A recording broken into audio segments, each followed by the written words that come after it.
Yo, everybody. Welcome to Off Panel, a weekly interview podcast about all things comics. I'm your host, David Harper, and this week's guest is the writer and sometimes co-writer of comics like Gotham Academy, Motor Crush, and Isola. It's Brenden Fletcher. Thanks for coming on, Brenden. Anytime, David. So, we're going to talk a lot about your current creator-owned projects, Isola and Motor Crush today. But I want to start by talking about your time before diving deep into writing comics. Because, before Batgirl and Gotham Academy, the only thing I read from you was Wednesday Comics. And since those books, you've obviously gotten pretty busy. I want to talk about your background a little bit before we get into Isola. What were you doing work-wise before you started writing comics? Where did you come from? Great question. Were you spontaneously burst into this world right before Gotham Academy? That is, in fact, how it works. Incredible. No, I have been making comics on the sly for years, and just I think it's best that you hadn't read anything before Wednesday Comics. Probably there's a few things out there that you could get your hands on if you really worked hard, and I've had some people show up at cons and ask me to sign them, and it's that's embarrassing, awesome. but I do it. Yeah.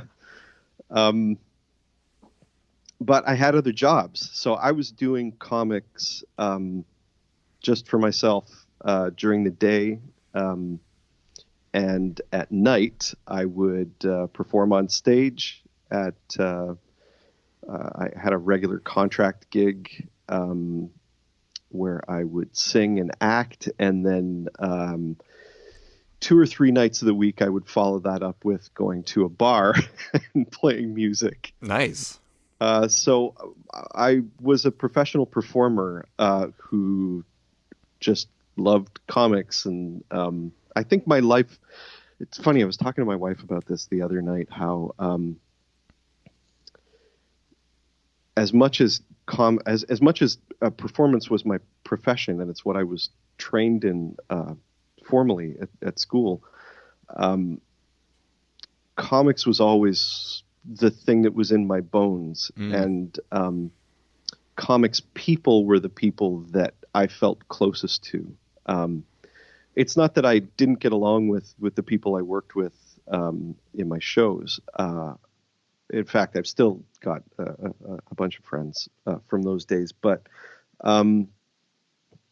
it was rare that I felt as close as quickly to people in theater or in music as I did in people who were in the comics biz, or at least were as comics obsessed as I was, / still am.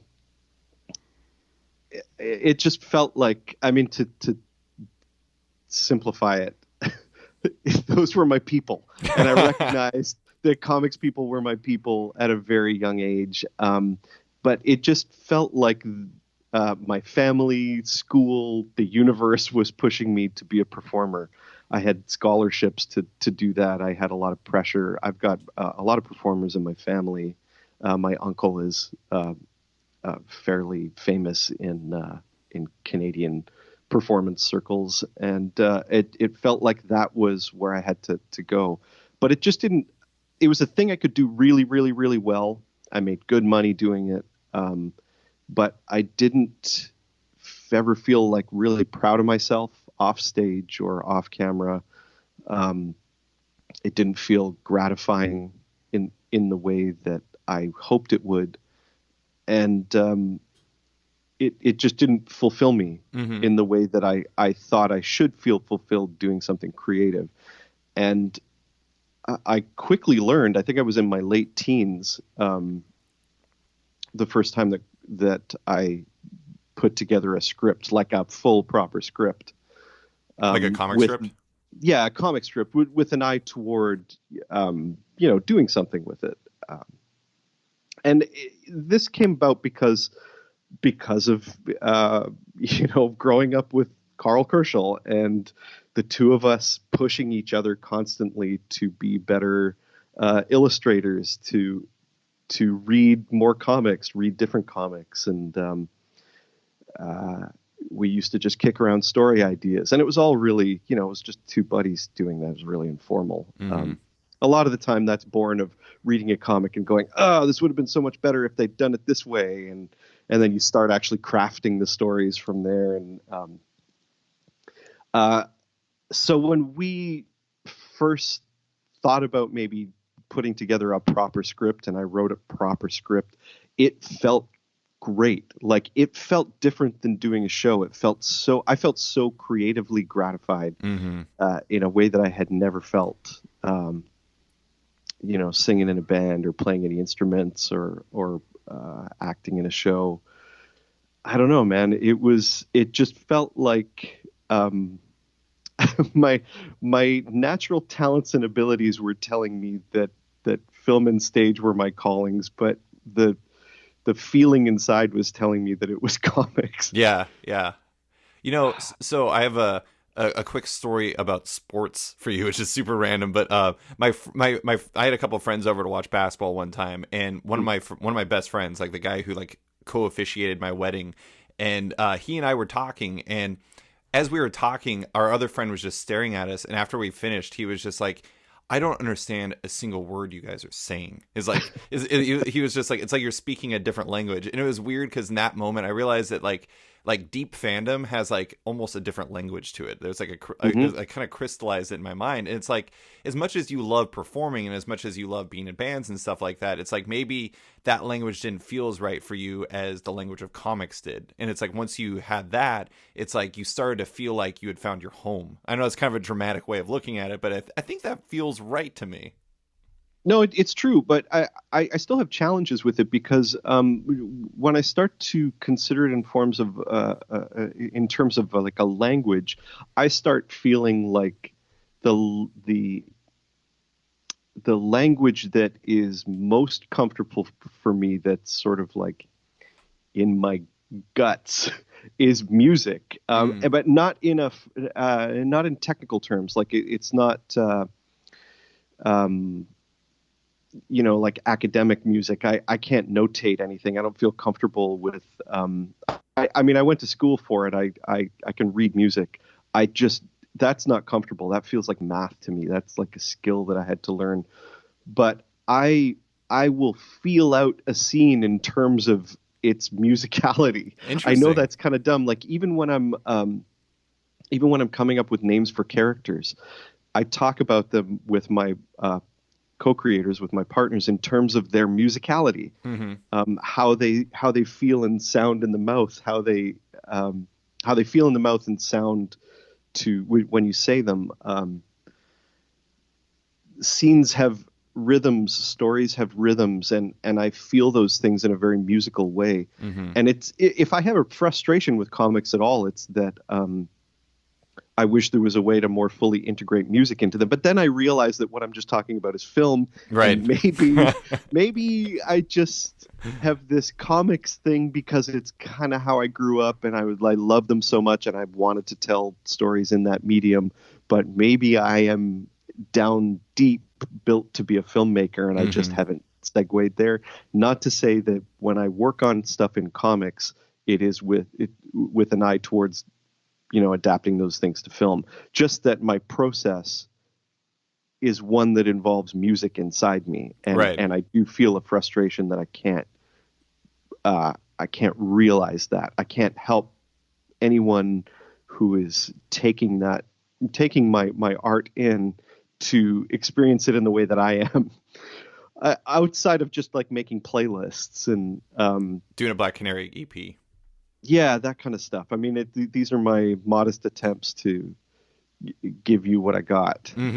Connect those passions. It's funny. I never I would never have thought about the names of your characters and musicality standpoint, but it's like thinking about Isola, it's like Rook.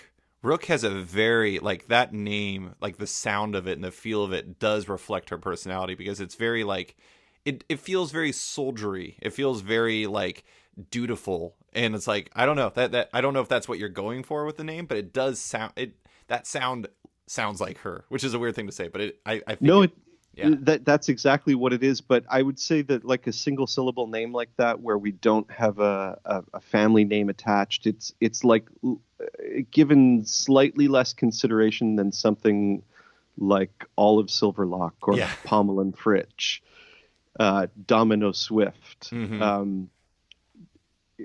Also pairs of names are really important. Like, I think I came up with Rook first, but Olwen couldn't also be a single syllable name Hmm. because I needed to have a musicality when they're put together. So it's got to be Olwen and Rook. Hmm.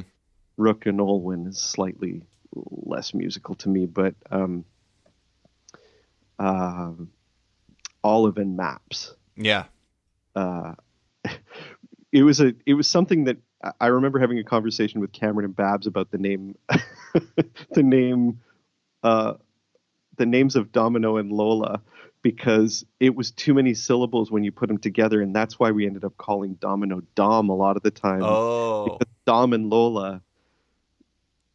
And I know I'm talking about the same pattern every time. It's like a single syllable name and a two syllable name, but I like those combos. They Hmm. feel good together. Yeah. No, no, and it definitely has a better flow to it that way because Domino Hmm. and Lola is definitely a mouthful. Um, Hmm. so to more on a little bit more on your like path to comics, it's like so you decided that you want to write comics. You were writing comics in your free time. You did Wednesday comics.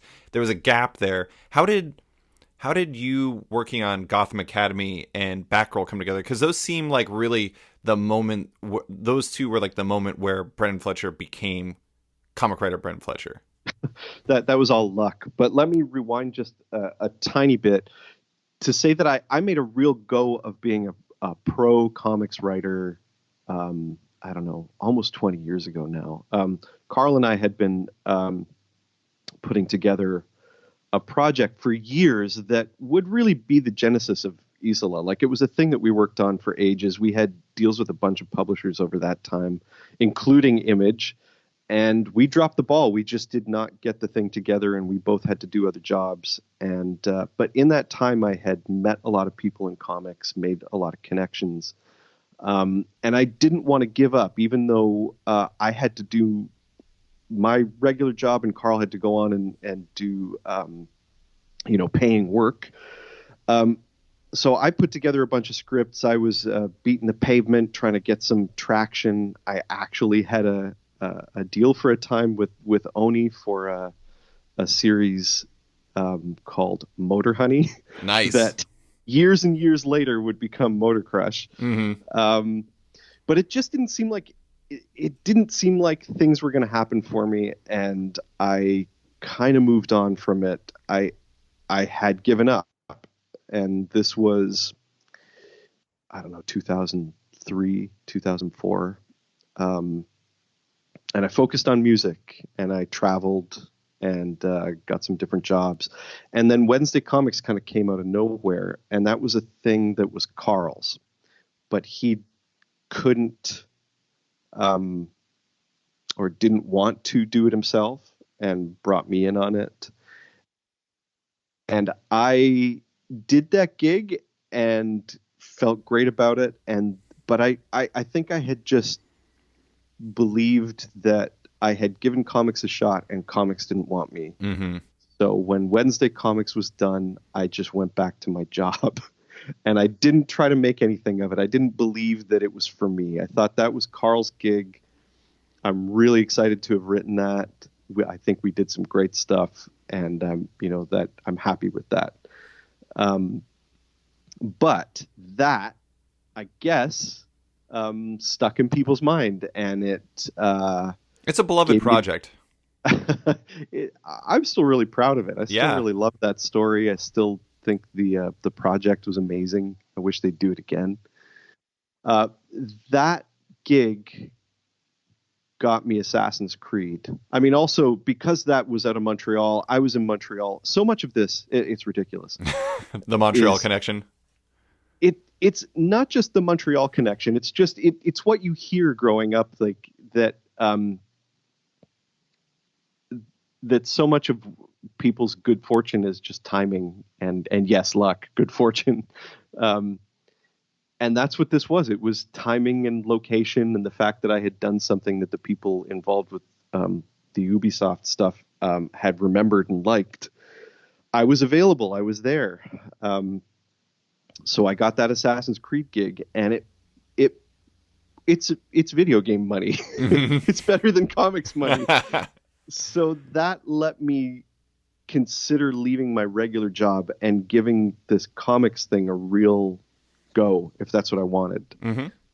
And I decided that I wasn't going to let the Wednesday comics thing happen to me again, where I just do the project and then let it slip away, that I was actually going to make an effort to turn this into a career. And I bought a ton of those Assassin's Creed books from Ubi Workshop Mm-hmm. and went on the convention trail. And I ended up at Thought Bubble in Leeds with a table of Assassin's Creed books. And I met Will Dennis there, former Vertigo editor Will Dennis. Mm-hmm. And we just hung out and chatted, not even about comics, just about life and his kids. We talked about his kids a lot and living in Brooklyn and et cetera, et cetera, et cetera. And at the end of, an hour, couple hours of just chatting, he gave me his card and said, "Hey, look, if you ever got anything, and you want to give a shot at doing something at Vertigo, let me know. Here's my card." And we went our separate ways, and that was that. And I thought to myself, Vertigo, okay. But at this point, Karl and I were already starting to put together Isola, to the point where we were, if I had run into Eric and in Leeds, I probably would have pitched it to him. I even had some early art. Wow. But that didn't happen. And when I got home, we got back to work because there was supposed to be another Assassin's Creed graphic novel, but things seemed tenuous. So I was working on the follow-up Assassin's Creed graphic novel, which never ended up happening, while doing Isola with Karl. And then out of nowhere, we got the Gotham Academy bomb was dropped. And 24 hours later, the Batgirl bomb was dropped. And this was all because Mark Doyle had taken over the Bat office and was looking to remake some low-selling titles like Catwoman, like Batgirl, and give them one more shot before DC canceled them. Give them a shot. Like, they all knew this Convergence thing was coming up and there would be a chance to reboot. There would be new titles. But there were 6 months / six issues before that was going to happen. And Mark was given the liberty of trying out some ballsy stuff on those titles. So he just wanted to give it a shot. Becky Cloonan, who was in the Montreal studio with us at the time, didn't have any interest in reworking any of the current titles when Mark gave her a call and gave her the option to, but she had always wanted to do a YA thing. However, she was contracted to do something else at the time and couldn't commit to, writing and drawing a series on her own. And she asked me and Karl to do it with her. And we thought that it was worth putting Isola on the back burner to do that project. We were right. I mean, Gotham Academy is very important, very, very important to us, still to this day. As we record this on September 30th, 2018, I'm looking forward to tomorrow, October 1st, which is the 4th anniversary of the release of the first issue of Gotham Academy. Oh, wow. That's awesome. And we talk about it all the time. Becky and I were texting just a couple days ago about how it's been 4 years, and we're really looking forward to doing some more at some point. Well, I do have to say, it's not very often that something completely new is created in the DC universe, or that corner of the DC universe in particular. And so you guys kind of tapped into, I mean, even with Batgirl, you guys created Burnside, which is an area that hadn't been used or didn't exist before then, right? Yeah, that's right. It was Burnside was the name of the geography building on the McGill campus in Montreal. Nice. That was, and at the time I was dating someone who was working in that building. It all just kind of came about very quickly.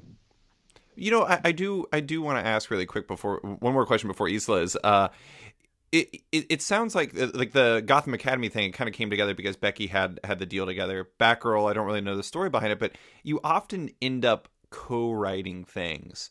And you wrote Black Canary by yourself. You have a story coming up in the Ghost in the Shell anthology, Neural Network, that is, you wrote yourself.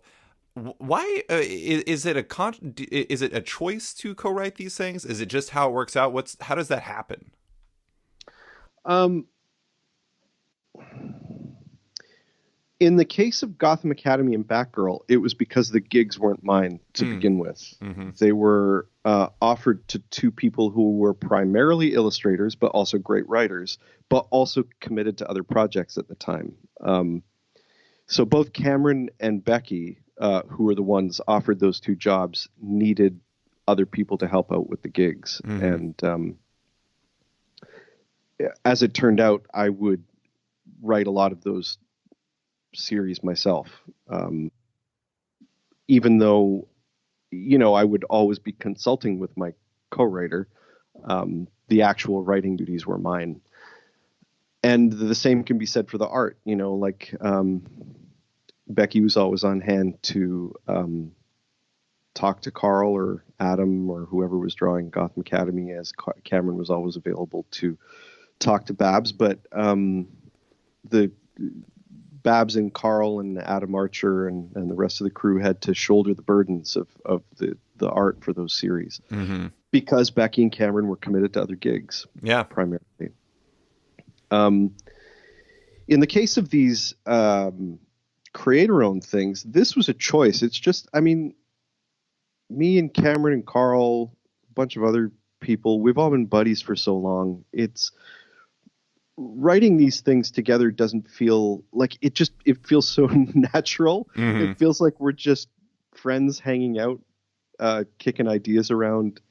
It barely feels like a job. Sometimes it's embarrassing to say it, but I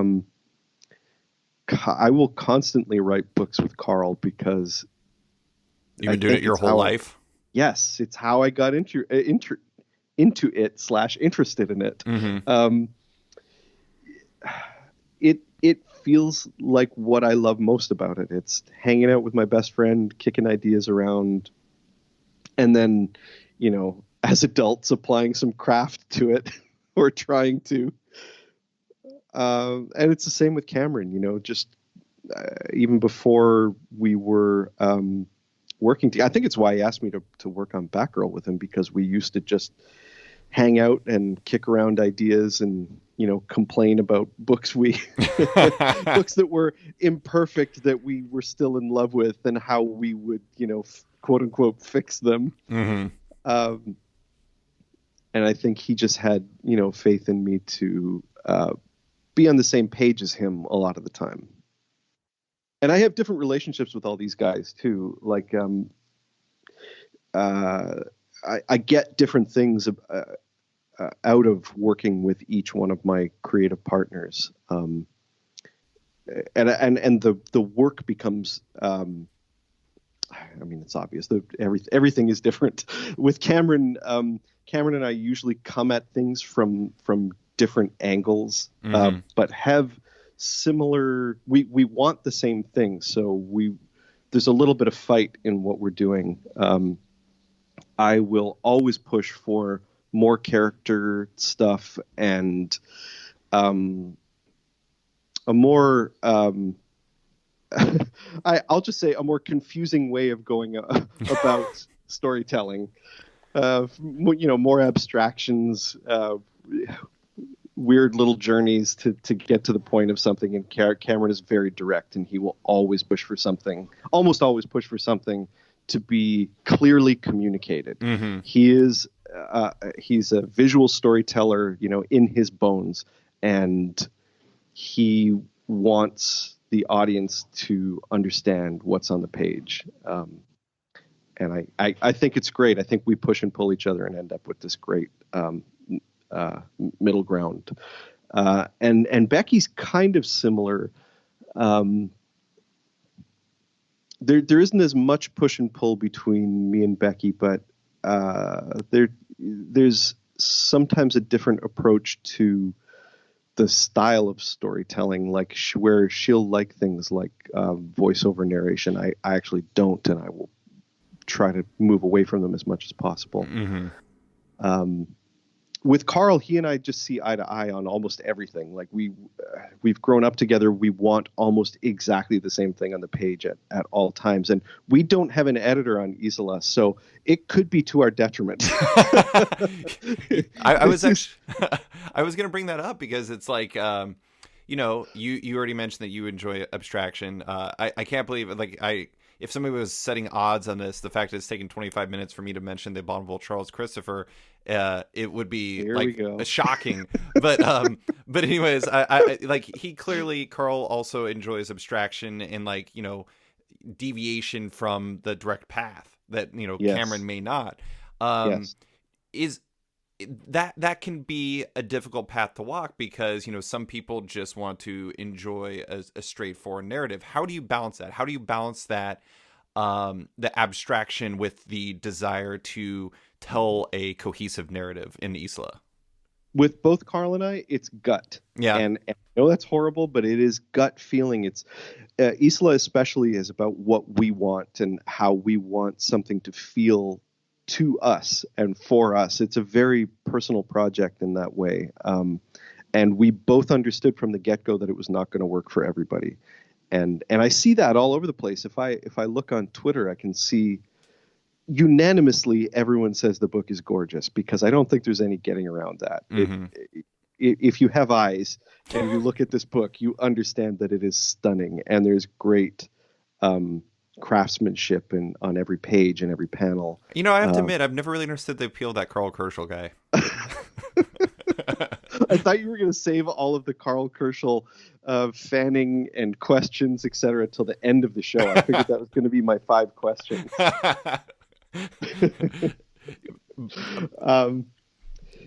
Yeah, but I think in terms of the type of story that we're telling and the way we're telling it, I understand that it's not going to work for everybody. I think that may change if people read it in the collected versions. I think it's maybe a little slow when you read it in the monthlies. And I think for people who find that challenging, they might prefer the trades. But it is what it is. This is the thing we want to make, and it is a self-indulgent project. I believe in it. Karl believes in it. But this is what we've always wanted to do. It's what we were trying to do with the project that we started in the 90s. Yo, everybody. I want to take a quick break to talk about my friends at Radio vs. the Martians. Mike Gillis and Casey Doran host the Radio vs. the Martians podcast, a show that gathers their funniest, smartest friends once a month for a deep dive into science fiction, video games, horror, comics, movies, and everything in between. So far, they've dissected topics like Superman, Steven Spielberg, Akira, George Lucas, zombies, Twin Peaks, Hayao Miyazaki, James Bond, Watchmen, and whether drivers are required to pull over for the Ghostbusters. Find this podcast and its spin-off show, Podcast La Vista, baby, a celebration of the films of thespian and statesman Arnold Schwarzenegger on iTunes, Stitcher, and RadioVersusTheMartians.com. And now, back to the show. Well, let me do a quick solicit walkthrough just so listeners, for listeners that don't know Isola, the general premise, according to the solicit for the first volume, which is coming out on October 24th, is an evil spell has been cast on the Queen of Mar, and her captain of the guard will do anything to reverse it. Their only hope lies in an island half a world away, a place known in myth as Isola, Land of the Dead. I think it's fantastic. I actually reread the trade last night. Here's the really funny thing is like it. I don't know how this is physically possible, but for some reason, I do think the single issues read slowly, but in a positive way. But the actual the trade reads quickly, which is a very odd dichotomy to me, and I don't know how it's possible. But I do think it's because you're trying to. Like when you read it the first time, you're trying to dig into all the details and see the world, do all this stuff. But then when you're actually reading the narrative, it actually flows really well. And beyond that, it is a very visual. The visuals drive it quite a bit. Like a lot of times there isn't a lot of dialogue because there's only so much dialogue that can exist between a tiger person and a, actual person. So I do think that is really interesting, but I think I mentioned this to Karl. I think that in 2018, when we have so much to digest and everything like that, there's a lot of value to creating something that will specifically speak to not everyone, but to a specific group that wants this type of story. And I think Isola is serving an audience, even if it isn't necessarily the typical comic audience that just wants like Captain America to punch Taskmaster or something. I think that's the case, and I think that it's part of the joy of comics right now is that we're seeing it open up to everyone in North America, and in the UK, in a way that maybe it hasn't in the past, where comics to older generations has meant superhero comics, and comic stores in the past served the sort of singular purpose of disseminating superhero material to a limited audience. I think younger readers are coming in with a different mindset now, and people who felt that comics weren't for them are seeing that there are multiple genres and multiple styles, and that if they just want to try comics, there's probably a bunch of different stories just for them. And it's not that Karl and I don't like superhero stuff. We really do. It's just maybe not as inspiring as other types of material, other genres, other styles of storytelling. And I mean, I will say for myself that I'm still interested in working on superhero stuff in different styles. I want to push the genre and the medium. I find it challenging to imagine myself working on another monthly superhero book with the limitations that are inherent in the business. I don't. That's a tough thing to talk about politically. I see the value in all that stuff. I don't know that what I would want to do is what any publishers would want. Mm-hmm. I think if I was going to do that, if I was going to try to deliver that material, it would maybe be better off as a specialty project. I mean, you can see it. Like, look at like Gotham Academy, Batgirl, even Black Canary to a limited extent when we started it anyways, they were trying to be different things. Right. And that really worked for a certain audience, but it also they met with resistance. Mm-hmm. And you could see that as I was going to say the publisher, but as DC was pivoting in what it wanted to be as a publisher and what its goals were, that we came into conflict with that. Mm-hmm. So, and for me, that's emotionally challenging to deal with. And I think this past, aside from having some health issues that I've been struggling with, I think there was a sort of emotional fallout of watching the publisher pivot away so strongly from the sorts of things that my partners and I were trying to do, and feeling kind of left behind. It's a challenging thing to really invest in something and to have so many people invest in something and to then lose. I don't want to say lose support, because there's always so much support internally, but on a sort of grander scale, you lost your fit. Almost. Yeah. It's like it didn't fit the path of where they were going. But you know what the funny thing is like, I feel like Gotham Academy would be a perfect fit for DC Inc. or DC Zoom, like the YA and middle grade graphic novel imprint that DC opened up, because Sure. It's like, I don't know. I mean, like that type of thing is exactly what you want. You want something that fits into their overall superhero architecture that can be told in like isolated narratives that don't have anything to do with continuity, that can, touch on all that stuff, but fits to a specific audience. And like, I feel like that's kind of what Gotham Academy always was. I mentioned this to you at Comics Pro this year, but there was a part of me that always wanted to see Gotham Academy publish like the old Runaways trades were, where it was like the digest size that were like manga, because I feel like if you had like a not cheap, an affordable version of of the Gotham Academy trades that were smaller and like manga sized, I feel like that would have connected with younger readers in a more substantial way. But I mean, I understand it's like DC has to please a lot of stakeholders. They're not just they're trying to fit into the direct market. They're trying to fit in the book market. I do think that the post-Rebirth version of DC is a lot more flexible in how they approach formats and how they approach the marketplace. And so maybe like today's version would fit better than the 2016 version. But I totally understand what you're saying, though. There is still a preferred version of the meta story that continues in the sort of mainstream version of their continuity. Mm-hmm. Right.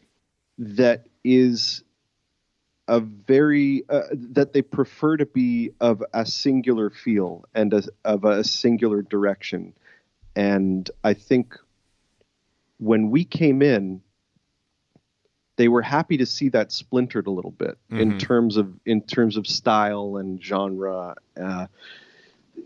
There was still a single meta narrative, but we could exist within that with something that seemed of a different speed. And I don't think that's the case. I think part of what they did in Rebirth, and wisely, I believe, was to kind of bring all those threads together again and say, no, this is what we're doing. This is the cohesive, well thought out thing with a singular purpose. And because that's what I believe that segment of the audience was always hoping for.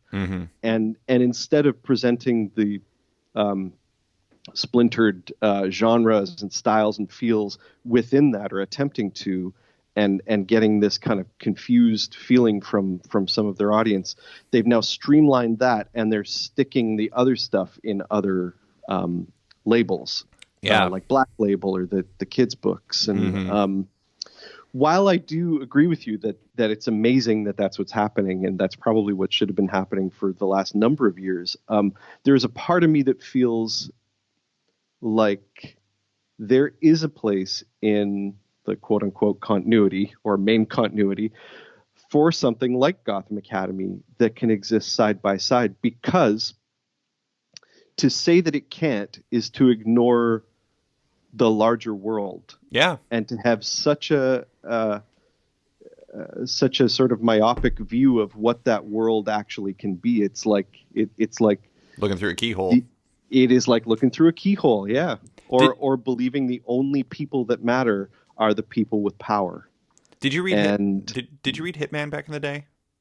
I did not read Hitman, actually. So I just had John McCrae on the podcast, and we talked about how weird it was basically that comic existed, because it was a story about people who lived in the Cauldron, which is basically like the Hell's Kitchen of Gotham, where it's just like maybe not Hell's Kitchen, but it's like it's this area that's like the forgotten part of Gotham, where basically the criminals live and everything is like terrible, and but like there's this good natured group of assassins that are in this bar, and like they exist through the entirety of like No Man's Land and through all like the weird little events that are happening throughout the DC universe, and they're just doing their own thing, existing within this realm, and like you occasionally see stuff touch on it. But it is kind of funny because it's exactly what you're talking about, where it is possible for these things to exist in like the overall continuity, and you can show what the normal people are doing or what other parts of the world are doing, because this is like it's not like outside of what Batman's doing, Gotham City is supposed to not exist. It's like those other pockets are where Gotham City exists and lives and thrives. But it is kind of funny because John McCrae did specifically mention, he's like, I think the Bat Office hated us. Well, I think the question for me is like something like Gotham Academy. Does it matter less if it's not in continuity? Yeah, Yeah. if you're a kid and you pick that book up and you get really invested in all of those kids, and then that leads you as you're getting older to go, you know what, I'm going to read this Detective Comics series, and I want to get into whatever Cassandra Cain is doing, Right. and Tim Drake, and I want to get into this Batman family and Batwoman, and I'm enjoying this new Batwoman show now, and I want to get into this bigger thing, and then you find out, oh, these kids don't actually exist here. Right. Yeah. These or this, they exist, but like it's not the same. Mm-hmm. And so, what does that mean? How does this work then? Are you like tacitly saying these don't matter because it's not part of continuity? Well, I think they matter to anybody who's just reading them. It's only if the goal is to draw people in to become invested in your larger business. If all those pieces seem disparate and and and contradict one another, what is a new fan to make of that? That's interesting. How do you kind of wind your way around and figure out what where everything exists? This version of Batman versus that version of Batman. This Gotham that has where Dick Grayson is still Robin versus this one where he's Nightwing. Right. Or this other one where maybe he's dead, and or this version of Batman where he goes to school at a superhero academy, and this other one where he goes to Gotham Academy, and this other one where he didn't go to either. It's just there's a lot going on, and I can't imagine how you navigate that as someone who's new to it. No, I mean, just I remember when I was a kid, like they had all the different Earths. It's like I don't know how. I'm like, does it matter if like this Superman from this Earth is over here? I mean, like there's so many different.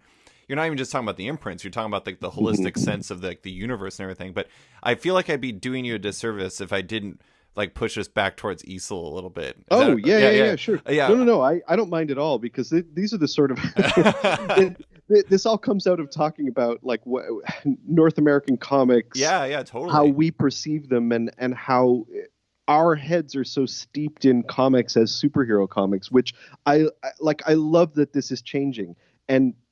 And just let me say that part of what we're seeing in this change is these other imprints from DC in particular, where you get to explore a character like Black Canary, but outside of the superhero genre, more or less. Mm-hmm. I'm really excited to read that YA book that I can't remember who's writing it, but it's being drawn by Kara McGee, and it looks great. Yeah, I'm really excited about that. It's not going to fit into any continuity, but it's also not going to be the traditional superhero genre on the nose. And that expansion, I think, is going to help grow the audience, and it's really exciting. I'm like the super weird lifetime, like, because I've been reading comics since I was a kid, and I've been primarily reading superhero comics since I was a kid. I'm really weird. I don't actually really care about continuity. Like, continuity is like spice. It's like flavor. Yeah. But at the same time, it's like if it has its own continuity, as long as it internally makes sense, it works for me. And it's like I don't know, like I am excited about it. Several of the DC Ink and Zoom books, and partially I have to say, here's a quick thing. I love the covers, and it sells me really, really well because there's some really nice covers on those books, and they are so smart. Their production design department, the book market people, like everyone in there, John Cunningham's guys. These are some of the smartest people in the biz. Like they've been waiting for this day where they could get to do this stuff. I'm really excited for them, and they have been waiting to bust out covers in this style that they know can sell in the larger markets. And I love them. They're beautiful, all of them. They knocked it out of the park. They really did, but it actually transitions perfectly into something I was going to ask about. The Isola first trade has the B cover from the first issue. So you guys went away from like the traditional trade dress that you had in the A covers. Why'd you guys decide to do that for the trade? This is such a, I mean, I'll try to talk about this as quickly as possible so we don't get lost in the weeds on it. But I mean, this comes down to audience and retail and comes all the way back to Comics Pro for us. Yeah. And I'm sure we talked about it. The racks and how they cover up the title. Yes. And this had just happened, I think, right before you and I had that chat in the lobby of the hotel. that Carl and I, got confronted by a few prominent retailers, being told that our cover design for Isola #1 was a sham. It was a huge mistake. We were ruining the potential of this comic for retailers, for our audience. And they were aggressive. They were speaking to us like we had really wronged them. Mm-hmm. And we really took it to heart. We were actually pretty upset afterwards. They wanted us to change the cover. I mean, one of the appeals, the main appeal at the time, was to move the logo, because we had centered the logo, and they wanted the logo on top because of the way they were racking their books. They were saying that the logo would be buried. And they, as retailers, are not always available to their customers to direct them towards this Isola book. Customers need to be able to find them themselves. They need to be able to see the book on the shelf and know what it is. And by doing what we had done, we had screwed it up. So they were begging us to move the logo, which is something, I mean, if you look at the design of that first cover, it's just not going to work. We would have to look at a different approach. Right. I think it would cover up Rook's face. Yeah, he had one of making the logo smaller and putting it in the corner. Right. But again, then we created a different problem. Logo. Yeah, I mean, and we were examining it. We were looking at doing it. At the same time, we had a number of retailers coming to us expressing concern that the style that Karl had used to design the A cover, well, the only cover at the time, and moving forward, every cover, was betraying the gorgeous, lush artwork that they would find inside the book. So they were saying, like, I know I can sell what this book really is.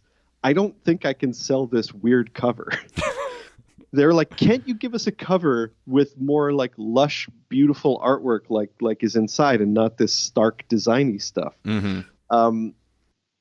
We took that to Image, and Eric wrote me back almost immediately saying, actually, we've kind of had internal discussions about that too. We really like the cover as it is, but the insides are gorgeous, and it's almost a shame not to show that off. Mm-hmm. And that really sold Karl. It had been an ongoing discussion between Karl and I, and he was very adamant that he didn't want to confuse the market by having multiple covers. This was going to be a single cover series, never more than one cover. So now we're just doing what everybody else does, and we're having multiple covers per issue. But it wasn't to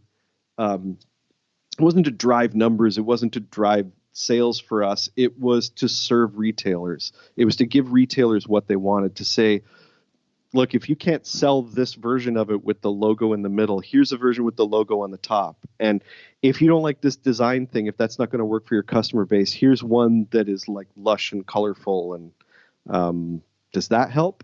And it seemed to. I mean, the reaction from retailers was extremely positive. I wrote a personal letter to retailers explaining what had happened at Comics Pro, that Image sent out to all the clients, and along with the order for the new B cover. Mm-hmm. And it seemed to, I got a lot of responses from that, like personal emails thanking us for making that decision, or people who didn't want the new cover but just appreciated that we were doing it for retailers. I also saw some backlash from readers online saying that we were just like everybody else, and we were just trying to That's pose so weird. The customer for more money. And I responded to one on Comics Beat. I saw it very apologetic and saying, look, man, we don't want more of your money. We'd love it if you just read our book. This was all about helping retailers and trying to listen and responding in a way that would be positive for them. Please never feel beholden to buy more than one copy of anything. Don't even feel beholden to buy any copy of anything. But like, this isn't for us. It's not about collecting. It's not about, creating more collectors per se. It's about reading, and it's about trying to stand out and be noticed in a drowning marketplace. I mean, I shouldn't say it that way. There is more great material on the shelves at the moment than there ever has been. There's so much competition, and I don't want to beat out any of my peers for sales. We're making this stuff, and if it's not noticed, we can't keep making this stuff. Right. I mean, covers are a foot in the door, and it's like if Yeah. you can get your foot in the door, that's what's important. But I do want to give you quick credit. This is you accomplished something extremely rare. It is so this never happens. You had retailers ask you for more covers. Do you know how often that happens? Most of the time, they're unhappy that there are so many covers. That's true. I never thought about it that way. Yeah, Thanks, David. yeah. You guys accomplished something extremely rare. But no, I mean honestly, I think that makes sense, and I think that going with the B cover for the when you get to the book marketplace, like that's the type of thing that's going to stand out because you're like, holy crap, like this art is like astonishing. No, I also like the A covers. I actually have the A covers. That's what I bought for each of the issues. So obviously I have allegiance on both directions, but it makes sense to me from a larger scale. But That's the same with me and Carl too. Like in terms of single issues, we would, if we were just keeping one of each, we would just keep those A covers because that's what the intent always was. But in terms of book market, yeah, like, man, that especially that first B cover, it really sums up the whole series. yeah, it really does. I want to ask just a few more questions about Isola. I wanted to ask about the team because I came across a really adorable comic that the colorist Michelle Assrassicorn put together, M Sassy K, of like the team working in a studio together, which I just want to say she is a wonderful cartoonist. Like that was delightful. But anyways, is that what you guys working together is like? Are you just constantly talking to them about pizza and they're just doing their jobs? I I think that was me moaning about how I can no longer eat pizza the way I wanted to because of my recently discovered gluten allergy or celiac or whatever the hell I have at the moment that's killing me. Pizza is my favorite thing. I'm now living in Brooklyn, which is like the home of pizza. Right. And I can only eat like freezer pizza that is made with rice crusts, which is like, this is the most criminal thing in the world. I may have just been talking about it a lot while I was in Montreal with those two. I feel like you just have you seen Donnie Darko? I have, but years ago. Okay, well, there's like the line about how like I think it's like the most beautiful sentence in the world is like cellar door or something like that. I think you actually just created the least beautiful phrase in the English language, which is freezer pizza. It's true. It's really true.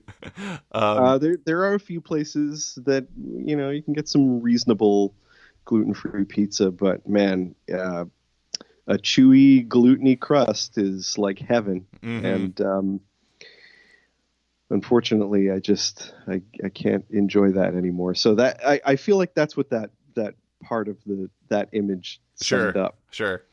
Yeah, we were together for a few days in Montreal working on an issue. We had Aditya on the computer while the three of us were together in person. So nice. We kind of had all the team together. And in that illustration, you can kind of see on one of Carl's screens, there is like a Skype call going with Aditya. Oh, that's awesome. I didn't notice that. That's really good.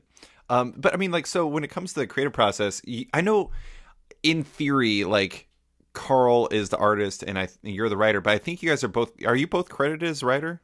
Oh yeah, we're both credited as writer. Yeah. Oh, okay. So like what is the creative process like on that? And I do have to ask, once upon a time you guys were in the same place. Now he's in Japan and you're in Brooklyn, yeah. right? Yeah. So how has that changed? It is rough times right now, David. Let me tell you, it is rough times. We had a call the other night. The other night for me, morning for him, and right. That was the point of the call was how the hell are we going to do this because it's not working. It's not working the way that we have traditionally worked, and that way is we're two young dudes hanging out in a room.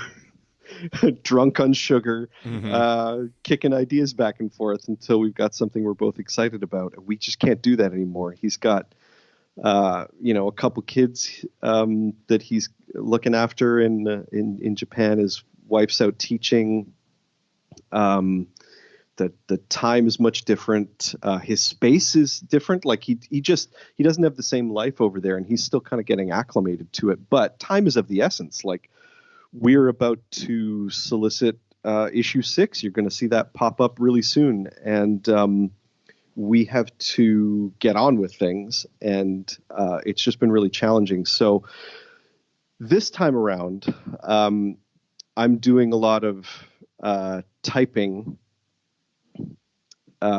beforehand. Like we like to talk a lot first, so that even though I've got a lot of ideas and he's got a lot of ideas, we're very it's very fluid. We can throw the ideas back and forth. Things change, they become new things, and that's part of what we love about the process, is that nothing is nailed down until it goes through the filter that is the combined filter of the two of us. And that usually really changes things. We can't do it this time. So he's getting a lot more script from me this time. And what I've said to him is like, please just don't treat that as a formal script, like the way it looks. Like, don't feel like this is super formal. This is just a way of communicating to you in a more direct and quick manner. But treat it as if it was this sort of fluid conversation that we would normally have. So if at any point you need to break it and whatever you need to do, like, let's just go back and forth that way. And then we'll try to get on the phone whenever we can. And even, scrounge up a quick half-hour story call. So it's a different process. We're still trying to figure it out. Ultimately, like, Charles Christopher was done sort of on the fly. A lot of those, the webcomics that started as the Transmission X webcomic collective, Karl and Cameron, Ramon, Perez, Andy Belanger, Scott Hepburn, all those guys, they had an idea of what they wanted to do with their webcomics, but it was mostly strips that were being made on the fly on the day that they were creating them. They would come up with a gag or a little something, draw it up, and it was a way to relieve the pressure of the mainstream gigs, of DC and Marvel gigs that were very formal. This was a very informal way of doing it. There is an approach that sometimes gets taken in Isola that is kind of like that, where if something is moving us on any particular day, the comic will change. And I could talk particulars, and I could take you through the whole trade and show you where Karl diverged from the script and suddenly just started creating. So I don't want to spoil anything, but there's a sequence with a bear in issue 3, midway through the graphic novel, that was not in the script. And that was Karl being inspired. And he said to me, I just really wanted to draw a bear. That's when Rook's sleeping, right? Yeah. Yeah. Well, it's when she kind of, no, she's reading the book. Oh, right. At the there's fire. a noise in the distance, and then there's some wolf people catching fish. Yeah. And they notice her, and then she hears a noise behind her, and you turn the page, and it's a splash page of this giant bear dude. Spoiler alert. Sorry, guys.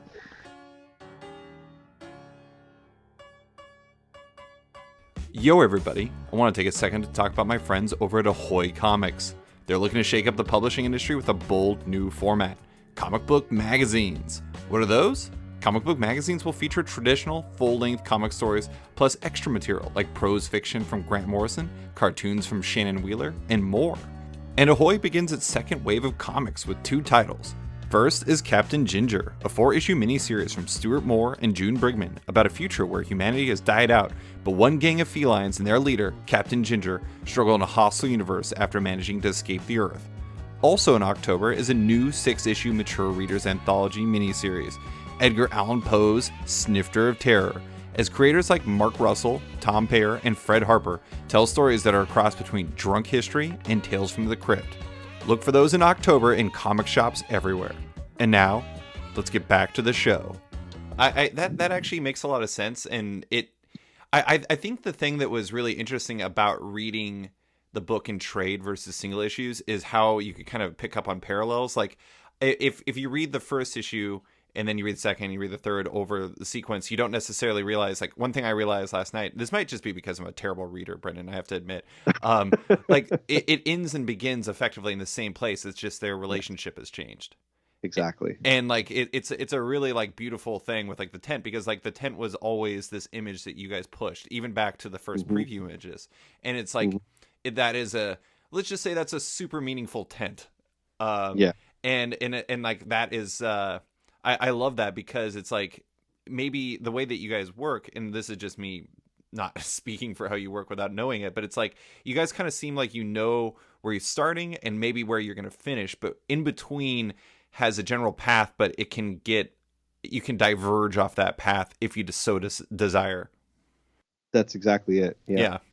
We've always known we could have done Isola as a graphic novel of that same length if we wanted to. Like we could have made it short and sweet.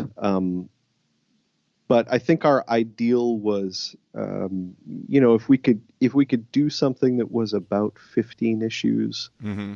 that would allow us to get all of the story beats in that we really want to get in.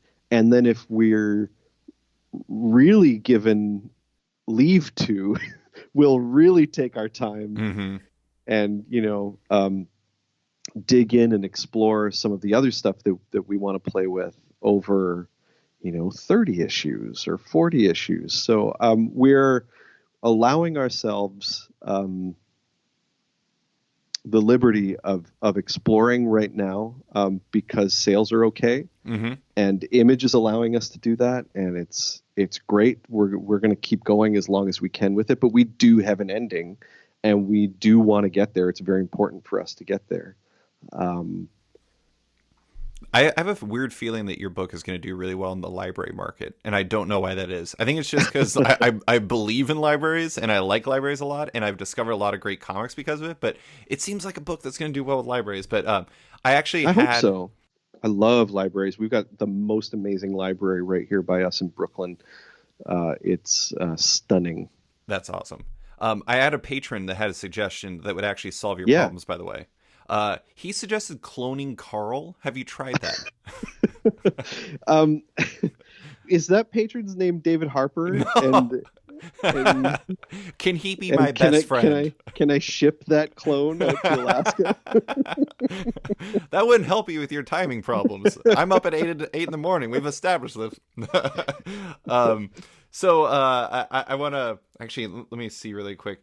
I had a couple quick like questions about like the story of Isla before I move on to Yeah, some man. larger industry stuff. One of your I do have to ask. Like I joked about it earlier. One of your characters is primarily an animal.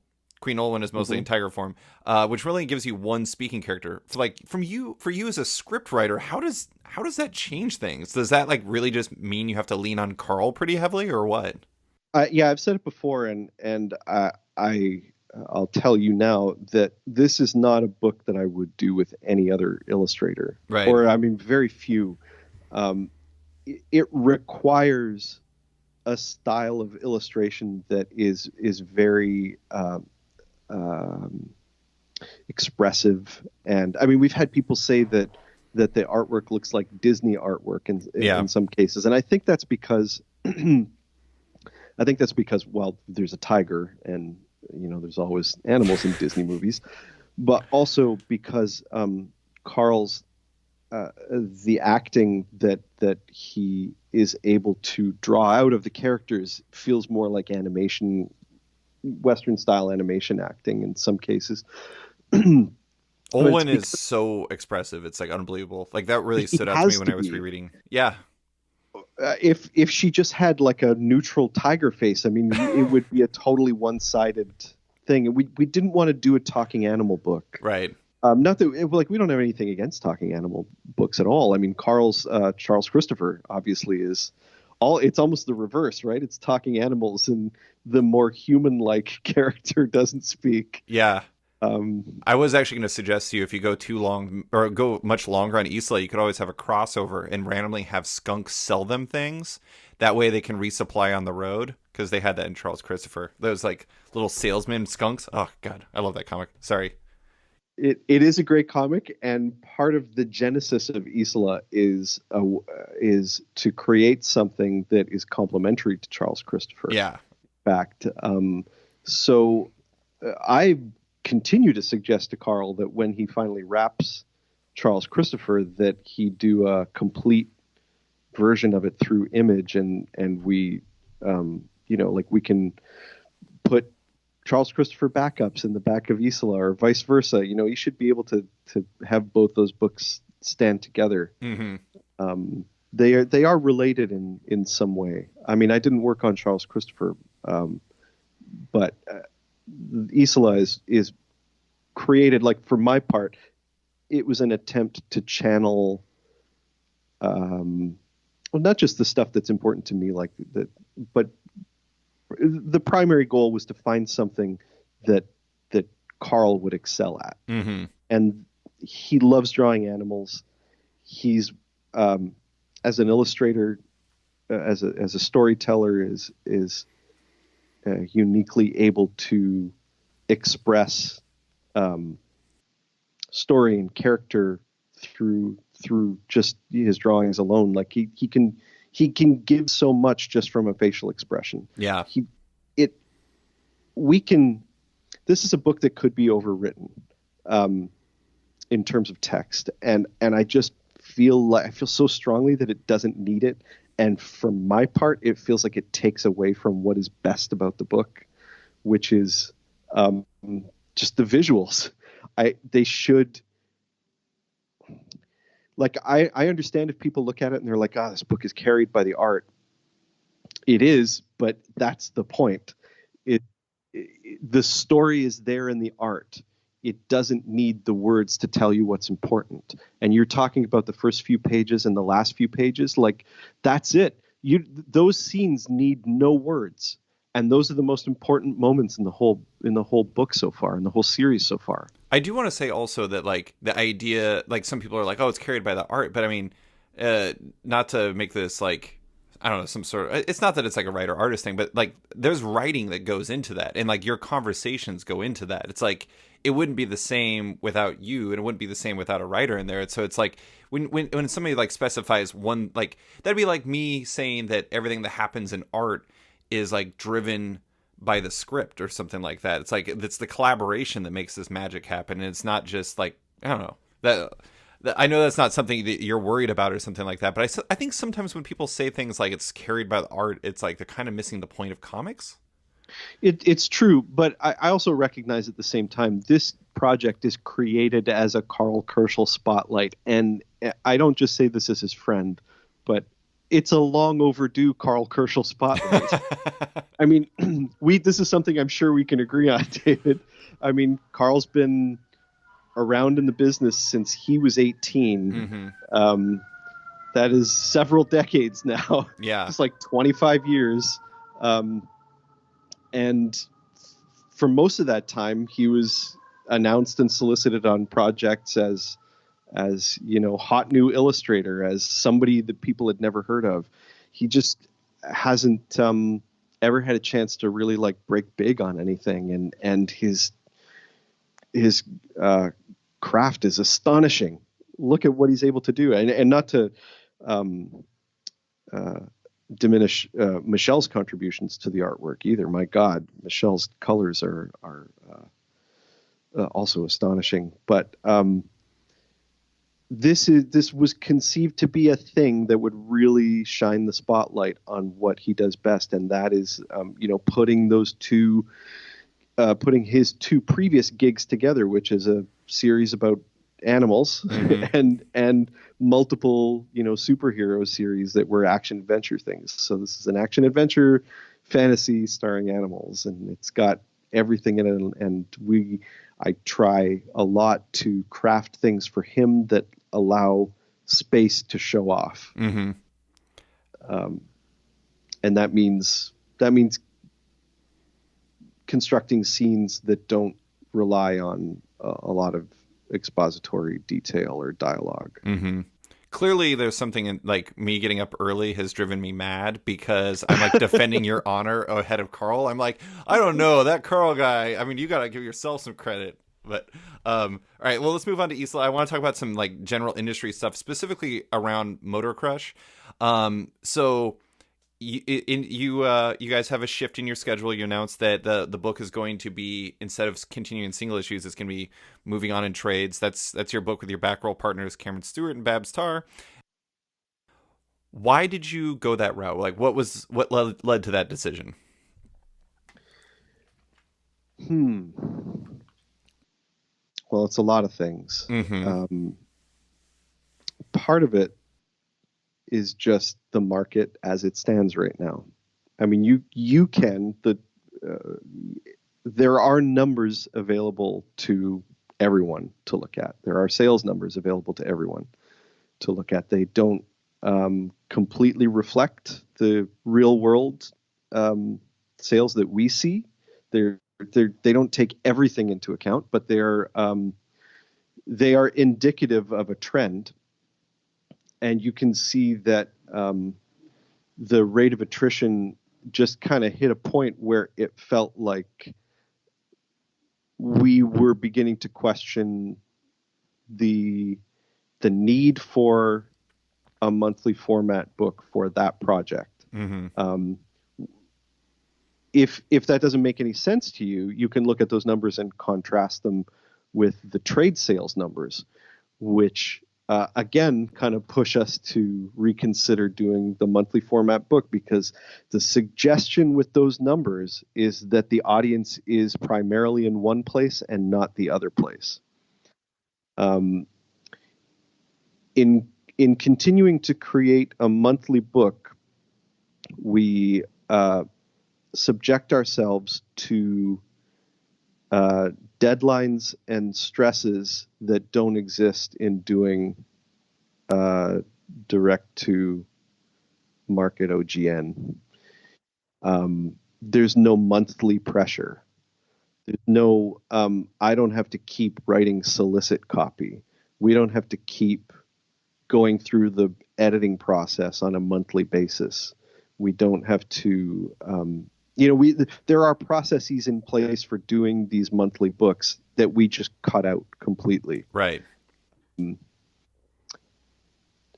We all love the serial format. So even though you're going to get a volume 3 of Motor Crush, well, I think it's pretty obvious. It was solicited to continue as a monthly before that solicit got pulled, and Babs announced on Twitter that we were doing the OGN style, which was not planned. We had yet to discuss it with Image, so I don't know how that played internally at Image. And if anyone is listening to this, my apologies. The early announcement of that was also not planned. It would have been great if we had a discussion. However, it is the truth that that's what we wanted to do. We feel strongly that it's just going to work out better for the creatives. Like both Cameron and Babs have a lot of other stuff going on. The monthly grind is something that was wearing everyone down. It's the additional processes I'm speaking of, and if we can cut that out, it allows both of them to continue working on their other stuff, or to streamline the process of just working on Motor Crush Volume 3. But we both, that said, we all love the serial format. It's not like we have anything against it. It just clearly wasn't the best thing for Motor Crush moving forward. And I would argue a lot of the stuff that I work on has a bigger audience in digital and in the trade format than it does in singles. Yeah. Yeah, I mean, I think it's as we mentioned earlier, like we ran into each other at Comics Pro's annual summit this year, and like I know you keep an eye on the market overall. Like obviously that's something I do too. And like the problem is like I can look at Comic-Con data and I can like make an educated guess as to how a book is doing on single issues. It's not like no, everyone should know that those are all estimates. Those are not like official numbers, which is why a lot of books have like the same number. Like that's not a thing that happens, but it's just like a rough estimate. But that's only a portion of the picture. Like, we can see trade sales, but that doesn't include book market. That doesn't include Amazon. That doesn't include digital. That doesn't include foreign licensing. That doesn't include like a million different things that contribute to your bottom line. I guess like it seems like the Motor Crush move is indicative of the larger marketplace in the way that Motor Crush is reflected within that. How do you feel like the market itself is changing and evolving currently? This is a tough thing to talk about because again, politics. I love what we're doing. I love the publishers. So many retailers are my friends. Right. Great shops, shops that I go to. I love, but man, they're in a lot of the stores. I just don't think there is the audience for a book like Motor Crush monthly, and that's cool. Um, it's not like that stuff isn't going to exist. Mm-hmm. It's not like Raina Telgemeier is not going to make comics just because she can't do monthly comics. But she's got the biggest audience ever. They Right. just don't go into comic stores to get their comics weekly. Yeah. And it is a recognition of, in some ways, on a larger scale, the types of stories that I want to tell, the storytelling style I want to use, maybe doesn't resonate as strongly with a general audience that is buying weekly comics, or maybe it's not an audience question, but it's just that in the case of Isola, the style is a decompressed style that maybe doesn't play as well monthly and will maybe speak to a wider audience in trades. Mm-hmm. Yeah, you can't know for sure. This isn't a clear cut. Right. There's no clear cut answer to this. It's a set of factors that you have to weigh. And in the case of Motor Crush, it seemed very clear that there is a large audience for it. Mm-hmm. It's doing really well in collections, and that we would love to keep making it. Mm-hmm. I think that, and I've said this on the podcast a number of times to the point where people are probably annoyed at me for doing it. It's like me. It's like David propaganda. Like this is my theory or something. But I look at, like, if you look at DC by itself, like DC Comics, I feel like their approach is kind of indicative of the way the industry is going. And it's kind of, I've always compared it to television in that, like, it used to always be things were done one way and that's the way it was. But then they eventually realized that they have to do things a lot of different ways, which is why you have streaming services now. And you have, like, I don't know, maybe people still buy DVD box sets, and there's all these different ways you can get your television shows, to the point where the word television doesn't actually mean the same thing as it once did. Like, I have coworkers who tell me that they don't watch TV, and then they tell me about the Netflix shows that they watch, and I'm like, that is television. Like, that is what that is. But I feel like comics are moving in the same way, where it's like, comics aren't just one thing anymore. There are a lot of different things, and the meaning of the word comic book doesn't just mean the single issue pamphlet. I do think that the future will include single issue pamphlets, and I think that it will include retailers, but I think it will include a lot more things. And I think that probably is only going to be good for the medium of comic books. But that's... Well, what's really interesting is that it always has. Right. It's just that the North American and to some extent the British perception has been that comics equals weekly, monthly superhero comics, and that's such bullshit. It's never been that. Mm-hmm. That's always been a part of the equation, but comics have been so much more around the world at all times. I mean, maybe when weekly, monthly serials were introduced in the 30s, that was the case, into the 40s, that where it was kind of strictly an American medium before it kind of broke wide into becoming like the manga market, and right, the fumetti and is that no? Did I just say the wrong word? Oh my god! Fumetti is like the weird, like, photo collage comics, isn't it? Yeah. Apologies to Fumetti fans. Coffee. International Comics. Okay. What a save, Brendan. Nailed it. You mean like Bande Dessinée or whatever it is? Yeah, Bande Dessinée. Yeah, I'm from Canada. I should know that. Living in Montreal, there are all sorts of BD shops. Yeah. But all to say, we've had for a couple of decades now a pretty thriving webcomics community, tons of great material there. And, graphic novels have been doing really well for quite some time in multiple genres. And again, come back to Raina being the queen of comics and ruling all of us. Man, if you can't look at her and understand that comics is bigger than Batman and Spider-Man, I don't know. You again having a super myopic view. Well, John Hendrick I did a podcast at Big Bang Comics in Dublin, and during that podcast, John Hendrick shared, and this is something I had heard before, but in 1 year, I think it was 2 years ago, I think it was, when Ghost came out, Raina actually was 5% of the comic market by herself, the entire comic market. I mean, that's insane. But I guess what I was saying when I was saying like my vision of it, it's not so much that this wasn't the way that things were before, because you always had like alternative comics, and you had like, I mean, you had all kinds of different things. But I think the big change is accessibility is different, because like when I was a kid, like I was like a weird kid who was reading Bone as in like single issues when it first came out, because I was like, I don't know what this is, but this is amazing, and I love that he hates these rat creatures. It was like just a delight to me. But like until Scholastic Graphics came out, like Jeff Smith was like a impressive success for a comic book creator, and then after Scholastic Graphics came out, he became an impressive success for any type of like book publisher, because Bones sold millions of copies around the world because he had like graphics was a channel that he could release his stuff in.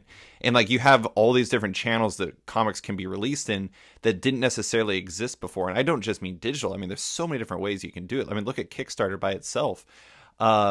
So it's not so much that the stuff didn't exist. It's just there's channels to release it in that weren't there before to make even a small comic. Like, I don't know, look at Tilly Walden. I mean, she's done amazing things, and she started out self-publishing her stuff.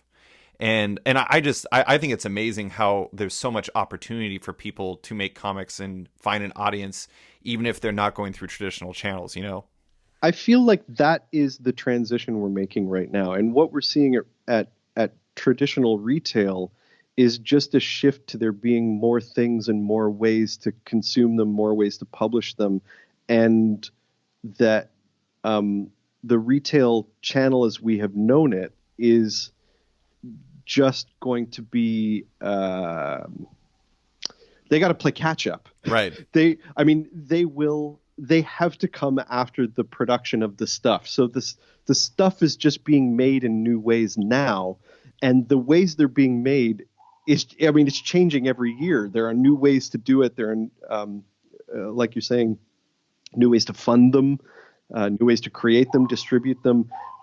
What is a retail's experience supposed to look like when a publishing experience looks different now? Right. And I think that's what we're seeing, right? As everyone is understanding that there are different ways to consume, different genres to consume, it's all very exciting. It's hard to remain committed to. It's hard to feel like the old Wednesday Warrior pattern is the pattern to adhere to, and that's the only way you want to consume anymore, because there are innumerable ways. We're so lucky now as consumers, but I wouldn't know how to respond to that as a retailer. Right. I don't know what my store looks like now. That's why I look at guys like John, the way they are, the way John and Bruno and those guys are able to follow the markets, multiple markets, and create an experience for their customer that is so successful that it's thriving. And whenever those guys have any insight, I'm happy to listen to it, because as a creator, I'm excited to know about how their customers are feeling about stuff, and how they as retailers are looking to the future, or how they're viewing the way we're creating stuff. Mm-hmm. There's so much going on now, it is mind-boggling, and I sometimes feel like it is paralyzing for me. I don't know where should my next project end up, David? Like, I have no idea what's the best way to do it. I've got so many options open to me. And not because I've done a bunch of books that have been kind of successful. I just mean as a human being who's creating stuff right now, I can make it on my phone, on my computer. I can publish it digitally or put it on paper or print on demand through traditional publisher. It is sometimes paralyzing. Oh yeah, I mean, like the thing that's really interesting is like I feel like the question of like how should I do this is so much more loaded than ever for comic book creators. I mean, look at Brian K. Vaughan and Marcos Martin. They were just like, all right, we're gonna create our own publisher and release it like Radiohead style on the internet Yeah. and see what it does. And then eventually it gets released in print, like through Image. But at the same time, like I don't think that was part of the plan. They just wanted to see how it would work. And it was like a tremendous success for them to the point where they're now publishing stuff by like David Lopez had a comic there, and there's been like or Albert Montes released a comic there. There's been like they've been able to share this with other people where they've created their own little publisher that has this structure, and they just went renegade and did their own thing. And like that's you can do that now, but you have to know your market as a creator, and you have to know what would work for your book. And like that answer, there's no one size fits all for anybody, whether you're a retailer or you're a creator or even a reader. Like I can honestly, this is horrible. I'm sorry, comic creators and Marvel and retailers, but I stopped buying Marvel trades after Marvel Unlimited became very good because there's no point. Like it's cheaper to do that, and like the Marvel trade product is not great. Yeah, but let me just break in and say that if you're like me, I feel like you probably are in some regards. If there was a run on something that you read on Marvel Unlimited and it became like the most important run of comics to you, if they published a beautiful like hardcover collection, you would shell out for that, right? Like you Oh would yeah, want that. I'm sitting right next to a bunch of Marvel omnibuses and hardcovers and stuff because like Right. if there is something I really love, then I will definitely buy it. I mean, it's like But that's the thing is like you can read that for free on your Marvel Unlimited, or not free. I mean, you're already paying for it monthly. yeah, It's there digitally. You have access to it all the time. But it is something so important to you, so vital to your fandom, to who you are, right. that you want to own that. You want it on your shelf. You want that physical object. It's still you want the classic reading experience with that. And I think that's still a thing. I'm looking at right now my Hellboy Library Edition Volume 1, which I've been not sitting on the fence. I just have not gone and bought all those books, and I finally started buying them. But that's a thing. Like I know that Mike Mignola's work is so important to me. I could just have all those books. I do have those books digitally. I have them in single issues. I have them in trades. Yeah. But now this is like the ultimate edition. I'm such a fanboy. I want that stuff on my shelf in the best edition possible. That's not going to end for me because I can read everything on my giant iPad Pro screen. Yeah. Which, arguably some of that stuff looks better there. But I want that. I don't know. No, you're totally right. I mean, like even with webcomics, it's like I love John Allison stuff, and Yeah. I'm a huge fan of Scary Go Round and Bad Machinery. And Bad Machinery, I read all of that like my life depended on it when I first started reading it, and I was obsessed with it. And I have it all in the trades, and I've also started buying the pocket editions because I'm a crazy person. I have Bone in the single issues, I have Bone in trades, I have Bone in the one volume edition. I have like there's so many different ones that I have like multiple formats in, and it's just because I don't know. It's like in reverse of that. Here's a really weird thing. I love Next Wave. Next Wave is one of my favorite comics ever because I'm a maniac, and Warren Ellis and Stuart Immonen are my favorites. Stuart Immonen. Yeah, Mm-hmm. but I have that in trades and I have that in hardcovers, and I also, for some reason, because I'm lazy sometimes, will just read it on my iPad on Marvel Unlimited. And it's just, Sure. It's funny how it works. I mean, there's just so many different ways to read it, and there's so many different ways to buy it. But yeah, I mean, I don't think that digital, I mean, this is a larger question, and it's something that I know Brian Hibbs from Comics Experience in San Francisco always he was always concerned about the digital, how digital would affect the print product and whether it not it Hmm. would replace it. And Hmm. even he has admitted that it's additive. And it's like, I think you can see that in something like the success of The Wicked and Divine, where people are buying it in single issues, they're buying it in trades, and they're buying it in hardcovers because they're like, I don't know, going full circle. They're like fans of bands. They're like, it's more than just a comic book to them. It's like, this is like, I have to have this on vinyl. I have to have this on CD. I have to have this on digital. It's like a little bit of everything. You want to have all the formats of this thing that really means something to you. And I don't know. I mean, I think that's why it's really interesting time to be a fan of comics, is because I think we're in like this point where everything is kind of destabilized and Hmm. it's kind of finding its footing, and it may not look exactly the same in 5 years, but I think the same foundation will be there. It just, things might shift around in what's most important. Yeah, I absolutely agree. Absolutely agree. And I understand why there is a lot of distress about losing the way things were, people being upset about that model kind of going away, and I understand why there's distress at the retail level about not understanding about how to order now, or what product to stock, or how to keep your customers coming back week in, week out. But it is this transition period right now, and it's partly because of technology, partly because of the medium itself getting more exposure and growing and changing and being allowed to move outside of the little box that it was put in the past. I feel like there has never been a more exciting time to be a fan of comics or to be a creator of comics. Also, possibly a never a scarier time.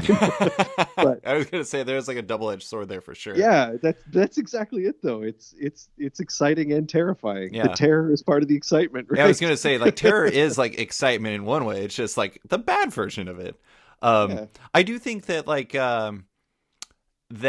it's all interesting because like I don't know, I feel like I'm constantly telling comics that they're not special, but these are things that every industry is facing. I mean, like, look at movies. Like, movies are having Hmm. this really weird situation where it's like Netflix is becoming its own basically like movie studio, and like they're just releasing stuff straight to digital, and then movie theaters are having a hard time because people are going to movie theaters less, and then you have crazy things like Movie Pass. I mean, it's just like, But at the same time, my wife and I went to see Hold the Dark in the theater here. Well, I understand that's not going to play in movie theaters around the world, but Netflix is experimenting like with will people go and see right. a movie like this? If we make this movie with like a sort of marquee director like Jeremy Saulnier, who did Green Room, Mm-hmm. if we give that guy money and we get stars that people recognize, um, like, will people actually go to the theater and spend money to see this, even though they're already able to watch it at home on Netflix? For a movie like that, 100% Mm-hmm. yes. Yeah. And it was so worth it. Like, we left the cinema saying like we were so glad we made the choice to see it in the theater on a giant screen, good sound. Yeah, no, I think that tying into what you were saying, it's like another thing that's impacting everything is just like how we engage with media in general. I mean, it's just it's a really, like, for somebody like me, it's an interesting time because a lot of times people don't value the like written word, and it's like, how do you make money off of something that people, because of the internet, think should be free? Yeah. And that's tough. I mean, there's a lot of valuation questions and how we engage with media, but I don't know. It's such an interesting and tangled web, and it all kind of ties together. And I don't know. It's gonna. I know this is like a lot of people who have like a lot invested in this are gonna be like, "What are you saying when I say this?" But I'm like, it's kind of interesting to see how it's gonna play out. I'm gonna be fascinated to watch it, but it's all related, you know. I think my it's not even a concern really. I am curious to see if it is if it ever does sort of play out. I just don't see that there's an ending. No, it's just gonna keep As evolving. Yeah, like we're now like the so much of our technology in that's attached to our consumables is evolving so quickly in a way that's accessible to us. that I think the mediums will continue to evolve and the business models around them will continue to evolve. And the only, as a consumer, I love that so much because it feels like it's playing to me as a consumer. As a creator, it's terrifying because I feel like anything I'm going to make is going to have a spawning period of years. Right. You know, I'm going to be like figuring it out and, sourcing elements of it and putting it together for such a long time. By the time it actually gets out there, the medium itself may have changed. The delivery methods have changed. Mm-hmm. Listening to Jeremy Saulnier talking about, how his deal with Netflix and how that came to be and how he was so grateful that we came to see it in the theater because that, Netflix is interested in the way things are moving and changing and the options that are open to them. Like God only knows what any of this is going to look like in the years to come. Mm-hmm. All we can do is keep making the stuff we want to make and trying to figure out ways to tell the stories we want to tell. I'm not on the business side of it, so I'm in terms of comics, I'm just going to try to keep making comics. Hopefully someone will publish them. And I'm very grateful to Image, putting up with us doing our weirdo books and listening to different ideas of how we'd like to approach things, being open to pretty much everything, always. Mm-hmm. And with that, I should add, because this hasn't been announced yet, that next year with the second arc of Isola, we're going to go bi-monthly. So that's a big change for us, and it's announced in the solicitation that's coming up in the next month. But again, it's part of trying to figure out how to keep doing these things in a way that makes sense for us creatively, that also is communicated to the retailer and to the fan, and will that make a difference? Will bi-monthly make a difference in the serial format? I don't know. Is this a situation where eventually we have to go straight to trade? I don't know.